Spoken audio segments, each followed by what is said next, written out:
ଖାଲି କହିକି ଛାଡ଼ି ଯାହା ହଉ ଏଇ ବାବଦରେ ମୁଁ ବିଶେଷ ଆଲୋଚନା କରୁନାହିଁ। ଆପଣମାନେ ଏହାକୁ ଭଲ ଭାବରେ ବୁଝନ୍ତୁ।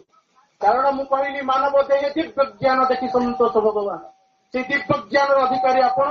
ସମସ୍ତ ଶ୍ରେଷ୍ଠ ଶକ୍ତିର ଆଧାର ଆପଣ ହଉଛନ୍ତି। ମଣିଷ ଜନ୍ମ ପାଇଛନ୍ତି, ଏ ମଣିଷ ଶରୀରକୁ ପ୍ରାପ୍ତ କରିଛନ୍ତି।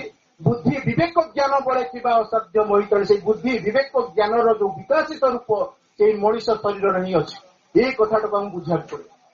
ତାର ଆଜି ଆସିଲା ବେଳେ ତାର ମତେ ଗୋଟେ ପ୍ରଶ୍ନ କରୁଥିଲେ, ଟିକେ ଖାଲି ଆମକୁ ସୂକ୍ଷ୍ମ ଭାବରେ ବୁଝିବାକୁ ପଡିବ। ସେ ବାଟକୁ ଯିବା ପାଇଁ ହେଲେ ଆମକୁ ଅନେକ ରାସ୍ତା ବତା ହେଇଛି।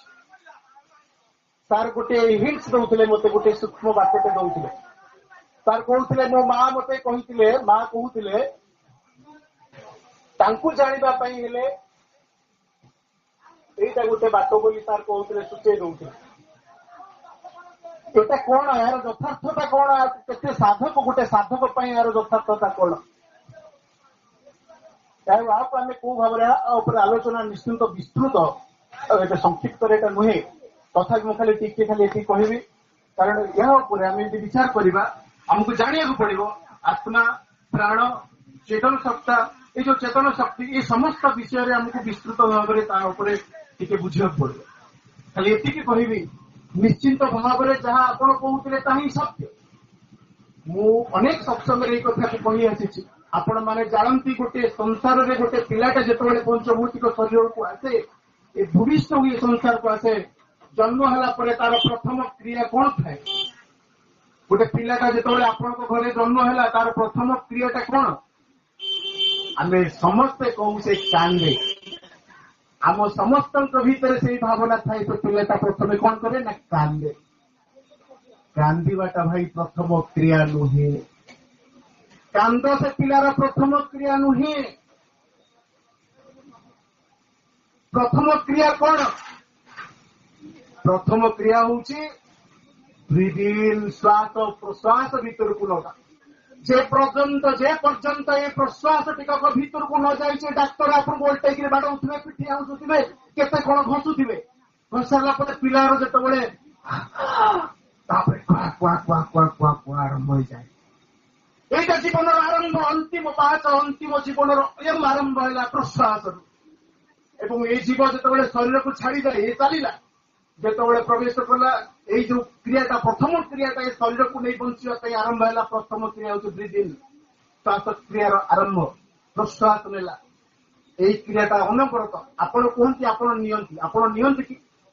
କିଏ କୁହେ ଆପଣ ଏମିତି ନଉଛନ୍ତି ବୋଲି? ଆପଣ ଜାଣିନଥିବେ ସେ ତାର ଚାଲିଛି। ଆପଣ ଜାଣିଛନ୍ତି? ଆପଣ ତାକୁ ବାଧ୍ୟ କରିକି ମୁଁ ନେଲି ଛାଡିଲି, ନେଲି ଛାଡିଲି, ଏ କଥା କେହି କରୁନାହାନ୍ତି। ସେ ସ୍ୱାଭାବିକ ଗତିରେ ଇଏ ରହସ୍ୟକୁ ଆମେ ଯାଉନାହାନ୍ତି, ପ୍ରଥମ କ୍ରିୟାକୁ ଆମେ ଭୁଲିଗଲେଣି। ସେଥିପାଇଁ ଆମ ଭିତରେ ବିଭିନ୍ନ ପ୍ରକାର ଶାରୀରିକ କଷ୍ଟ, ଯନ୍ତ୍ରଣା, ଅନ୍ୟାନ୍ୟ ଦିଗକୁ ଯାଇଛି। ଆଉ ସେଇ ବାଟରେ ପହଞ୍ଚିବା ପାଇଁ ହେଲେ ଯୋଉ ପରମ ସୁଖ, ପରମ ଆନନ୍ଦ, ପରମ ସ୍ଥିତି, ସତ୍ ଚିତ୍ ଆନନ୍ଦ ସ୍ୱରୂପ ସ୍ଥିତିକୁ ଯିବା ପାଇଁ ହେଲେ ସେଇ ପ୍ରଥମ ବାଟକୁ ଆମକୁ ଜଗିବାକୁ ପଡିବ, ଧରିବାକୁ ପଡିବ, ଯାହାକୁ ଶାସ୍ତ୍ରରେ କୁହାଯାଇଛି। ମୁଁ ଖାଲି ଏତିକି କହୁଥିଲି, ଏଇଟା ହେଲା ପ୍ରଥମ କ୍ରିୟା, ଯେ ପଶିଲା, ତାପରେ ଚାଲିଲା। ଏବଂ ଅନ୍ତିମ କ୍ରିୟା ଯେତେବେଳେ ଶରୀରଟା ଛାଡି ଚାଲି ଯାଉଛି, ଚାଲିଗଲା ଯେ ଆଉ ଆସିଲା ନାହିଁ, ସେଟା ହଉଛି ନିଶ୍ୱାସ। ଶେଷ ନିଶ୍ୱାସ ତ୍ୟାଗ କଲେ, ଯୋଉ ଶେଷ ନିଶ୍ୱାସ ଟିକକ ତ୍ୟାଗ ହେଇଗଲା, ବାହାରିଗଲା, ଆଉ ଭିତରକୁ ପଶିବା ପାଇଁ ଆଉ କ୍ଷମତା ଆସିଲା ନାହିଁ। ଯେତେବେଳେ ଏଇ କ୍ରିୟାର ତତ୍ତ୍ୱକୁ, ସାର ତତ୍ତ୍ୱକୁ ଆମକୁ ଯେପର୍ଯ୍ୟନ୍ତ ବୁଝିବାକୁ, ଆମେ ତା ଉପରେ ଆମେ ଧ୍ୟାନ ଦେଇନାହାନ୍ତି, ତାହାକୁ ବୁଝିବା ପାଇଁ ଚେଷ୍ଟା କରିନାହାନ୍ତି, ଏଇ ସୂକ୍ଷ୍ମ ତତ୍ତ୍ୱକୁ ଯେପର୍ଯ୍ୟନ୍ତ ଆମେ ଯାଇନାହାନ୍ତି, ତାଠାରୁ ଆହୁରି ସୂକ୍ଷ୍ମ ତତ୍ତ୍ୱ, ଯେ ପ୍ରାଣ ପ୍ରଣୀୟତେ, ଏ ପ୍ରାଣକୁ ଯେ ପ୍ରଣୟତ କରୁଛି, ଯେମିତି କେନ ଉପନିଷଦରେ କୁହାଗଲା, କେନ ଶୀତଂ ମନଂ, କେନ ଶୀତଂ ବାଚଂ ମିମଂ ବଦନ୍ତି, କେନ ପ୍ରାଣ ପ୍ରଣୀୟତେ। କଠୋପନିଷଦରେ କୁହାଉଛି, ଏ ପ୍ରାଣକୁ କିଏ ଚଳଉଛି? ଆମେ ସେ ପର୍ଯ୍ୟନ୍ତ କେମିତି ପହଞ୍ଚିବା? ଆଗେ ଏଇ ବାଟଟାକୁ ଆଗେ ଧରିଲେ ପୁଣି ସମାଜ ଏ ତତ୍ତ୍ୱକୁ ଦିଏ, ଏ ସିଦ୍ଧାନ୍ତ ଦିଏ, ଏ ଜ୍ଞାନକୁ ଦିଏ, ଯୋଉଠି ଆମେ ସେ ଜାଗାରେ ପହଞ୍ଚିବା ପାଇଁ।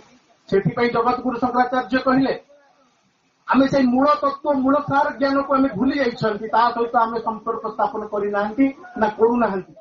ସେଥିପାଇଁ ଆମେ ଜଞ୍ଜାଳ ଏ ଭିତରେ ବେଶୀ କଷ୍ଟ ଯନ୍ତ୍ରଣା ପାଉଛନ୍ତି। ତା ସହିତ ଆମ ସମ୍ପର୍କକୁ ବଢେଇବାକୁ ପଡିବ। ସାରଙ୍କର ସେଇ ପ୍ରଶ୍ନ ଛଳରେ ବ୍ୟକ୍ତି କହିବେ, ଶଙ୍କରାଚାର୍ଯ୍ୟ କଥା କହିବେ, ଇଏ ଯଦି ମନ୍ତ୍ର ଥାଏ, ମହାମନ୍ତ୍ର ଥାଏ, ଏ ମନ୍ତ୍ରଟା ସବୁଠି ଚାଲିଛି, ଯାହାକୁ ଆମେ କେହି ହଂସ କୁହନ୍ତି, ସେ କେହି ସୋହମ କୁହନ୍ତି। ଏଇ ଯୋଉ ମନ୍ତ୍ର, ଏଇ ଶବ୍ଦ ଆରି ଶବ୍ଦ ସହିତ ଚାଲିଛି। ହକାରେଣ ବହିର୍ଜାତି ସକାରେଣ ବିଶ୍ୱ ପୁନଃ ହଂସ ହଂସ ମନ୍ତ୍ରଂ ସର୍ବ ଜପ୍ୟତେ। ଶଙ୍କରାଚାର୍ଯ୍ୟ କହିଲେ ସମସ୍ତ ଜୀବମାନେ ଜପ କରୁଛନ୍ତି, କେହି ତାକୁ ଧ୍ୟାନ ଦିଅନ୍ତି ନାହିଁ, କିନ୍ତୁ ସେ ଅପାର ଶକ୍ତି ଆପଣଙ୍କୁ ଭରି ଦିଏ। ରାତିରେ ଆପଣଙ୍କର ସମସ୍ତ କ୍ରିୟା, ଦିନ ମାନସର ବହୁତ କାମ କରନ୍ତି, ଏ ଶରୀର ଦ୍ୱାରା ବିଭିନ୍ନ କର୍ମ କରନ୍ତି, କିନ୍ତୁ ତା ପରଦିନକୁ ଆପଣଙ୍କୁ ଅନେକ ଶକ୍ତିର ସଞ୍ଚାର କରେ କିଏ? ମାତ୍ର ସ୍ୱଳ୍ପ ସମୟ ପାଇଁ ଆପଣଙ୍କର ଏ ସମସ୍ତ କ୍ରିୟା ବନ୍ଦ ହେଇଗଲେ ମଧ୍ୟ ଏ କ୍ରିୟାଟା ଚାଲିଥାଏ। ରାତିରେ ଶୋଇଲା ବେଳେ ଏ କ୍ରିୟା ବନ୍ଦ ହୁଏ କି? ଇଏ କ୍ରିୟା ବନ୍ଦ ହୁଏ ନାହିଁ। ସବୁ ଆପଣ ଚୁପଚାପ ଆପଣ ଶରୀରଟାକୁ ଅବଶ କରିଦେବେ, ରହିଯିବେ, କିନ୍ତୁ ଇଏ ଚାଲିଥାଏ। ଏଇ ଟିକକ ଯେତେବେଳେ ତାର ସୂକ୍ଷ୍ମ ସ୍ଥିତିକୁ ଅବସ୍ଥିତ କରୁଛି, ତା ପରବର୍ତ୍ତୀ ସମୟରେ ଆପଣଙ୍କୁ କେତେ ଶକ୍ତିର ଅଧିକାରୀ କରୁଛି, ପରଦିନକୁ ଅଫୁରନ୍ତ ଶକ୍ତିର ଭଣ୍ଡାର ଆପଣଙ୍କ ଭିତରେ ଭରି ଦଉଛି, କାର୍ଯ୍ୟକ୍ଷମ ହେଉଛନ୍ତି। ତେଣୁ ଆମେ ସେଇ ଜ୍ଞାନକୁ, ସେଇ ତତ୍ତ୍ୱକୁ ବୁଝିବାକୁ ପଡିବ, ଯାହାକୁ ପରମଳା ଆଶ୍ରମର ଆମର ବାବା କୁହନ୍ତି, ଅଭିରାମ ପରମହଂସ କୁହନ୍ତି, ଆରେ ହକାର ଅଟନ୍ତି ହରି ଏ ସକାର କମଳା ଏ ଆପେକୁ ଆପେ ଭଜିଣ ଏ କରୁଛନ୍ତି ଲୀଳା। ଆମେ ସେ ଲକ୍ଷ୍ମୀନାରାୟଣଙ୍କ ମନ୍ଦିରରେ ଖୋଜିଲେ, ଆମେ ସେଇ ଲକ୍ଷ୍ମୀନାରାୟଣଙ୍କ ମନ୍ଦିରରେ ଖୋଜିଲେ ଆମର ସାଧକ, ସିଦ୍ଧ ସାଧକ, ଜ୍ଞାନୀ ଯୋଉମାନେ ଅନୁଭବୀ, ତାଙ୍କର ଅନୁଭବ ଜ୍ଞାନକୁ ବାଟେଇ ଦେଇଗଲେ। ଲକ୍ଷ୍ମୀନାରାୟଣ ଏଇଠି ଅଛନ୍ତି, ସେ ବାଟକୁ ତୁ ଥରେ ଜଗିଯା, ଯେ ହକାର ଅଟଇ ହରି ସକାର କମଳା ଆପେକୁ ଆପେକୁ ଭଜୁଣ କରୁଛନ୍ତି ଲୀଳା। ଏଇ ଯୋଉ ଲୀଳା ଖେଳା ଚାଲିଛି, ତାରି ଭିତରେ ଥରେ ତୁ ତା ଭିତରେ ମଜିଯା, ଆଉ ବାସ୍ତବ ପରମ ଜ୍ଞାନକୁ ତୁ ପାଇଯା।